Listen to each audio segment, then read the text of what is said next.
America's war on terror has resumed in Syria. The target was the leader of the Islamic State, Abu Ibrahim al-Hashimi al-Qurashi. It was a successful mission. President Joe Biden gave the green light on Wednesday. On his orders, U.S. forces raided a building in northwest Syria. Al-Qurashi was boxed in with no escape in sight. He blew himself up. President Biden called al-Qurashi's last act an act of cowardice.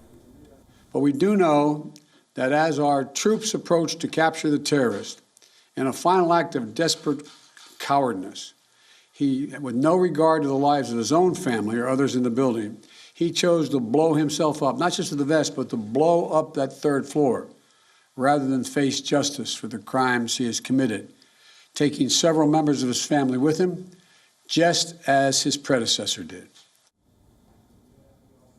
This is a major victory in the war on terror, A, because of the high-profile target, and B, because of the timing. Around 3 years back, the Islamic State was routed from the battlefield. They lost their final enclave in Syria. But recently, there has been a resurgence. More recruitment, more attacks. We saw one last month. On the 20th of January, ISIS terrorists attacked a prison in Syria. Inside were Islamic State detainees. The US-backed Kurdish forces were pressed into action. What followed was a 10-day standoff.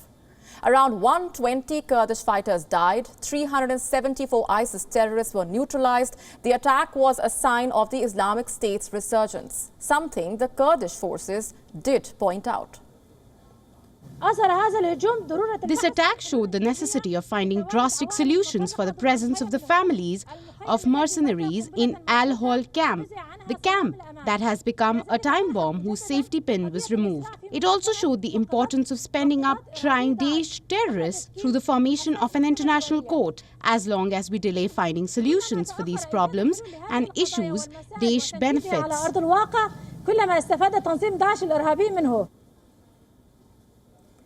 How many terrorists does the Islamic State have? Reports say between 8,000 and 16,000.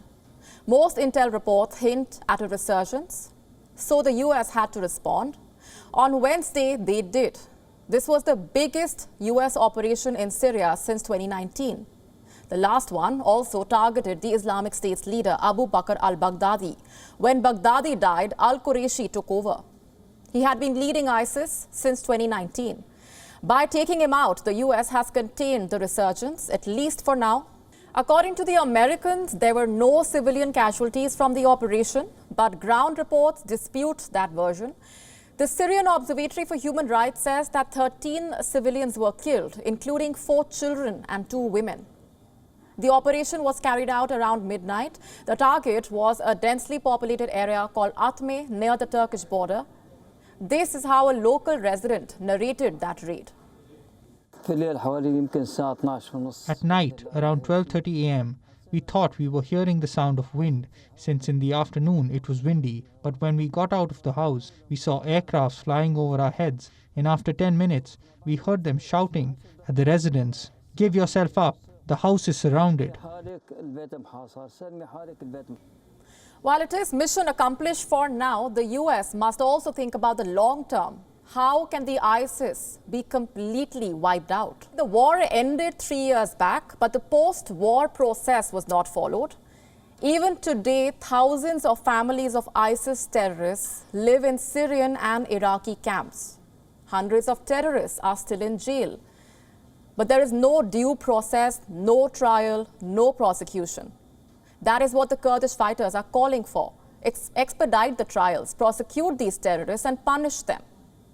Also the family members. Right now, they live in massive refugee camps. These camps are hotbeds of ISIS resurgence. There must be a systematic plan to deal with them. In other words, to mop up after the war. If not, the extremist ideology will continue to fester. Equally important is political stability. In the last decade, the ISIS thrived on chaos and confusion. Even today, things are not any better. The Iranian proxies attack US forces. Turkey attacks the Kurdish militants. Baghdad also has issues with the Kurds. ISIS thrives on this sort of confusion. Right now, their attacks are limited to sleeper cells. They do not have standing armies or weapons like last time, but that does not mean the fight is over. WION now available in your country. Download the app now. Get all the news on the move.